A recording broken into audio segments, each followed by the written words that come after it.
If you're new to Christianity or you're not a Christian yet, let me lay out what God is doing so that you know why he does some of the things that he does in the middle of this grand story. Because church leadership and pastors, it makes sense in light of the larger story that God is accomplishing. What happened was, when God made everything, it was all good. In fact, it was very good, and he put it all in the care of humanity. Well, humanity, at this point in history, we can say we predictably screwed it up because that's like what we do. And by nature and by choice, we just kind of take God's stuff and run away. We run the other direction.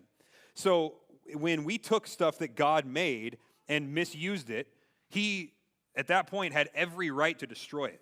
When I was a kid, I decided I wanted to build something, like just for the sake of building. I didn't know what I wanted to build. I just wanted to tinker. I wanted to screw one thing into another thing and try to weld this and solder that and whatever, right? So I just grabbed scraps of random stuff and I just put it together in this growing, monstrosity, right? And it wound up looking like a piece of art in the Seattle airport. And every time I go through the Seattle airport, I look at this and I'm like, are we still pretending this is good? Like, what are we doing here? But that's what it looked like, right? And so I stand back and I look at it and I thought, well, this is worthless. And so I just chucked it, right? I just scrapped the whole thing.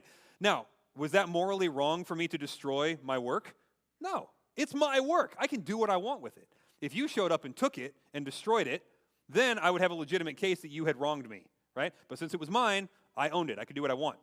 Similarly, we are God's workmanship, right? And so when we take the life that belongs to him, but he's loaned to us, and we steal it from him, he has every moral right to take it back. And so he could have just burned this place to the ground and started over. Been like, well, that creation didn't work. Zap, I'm going to start again. He got close a couple of times. But he didn't do that. What he did instead was he worked a plan of what he calls redemption.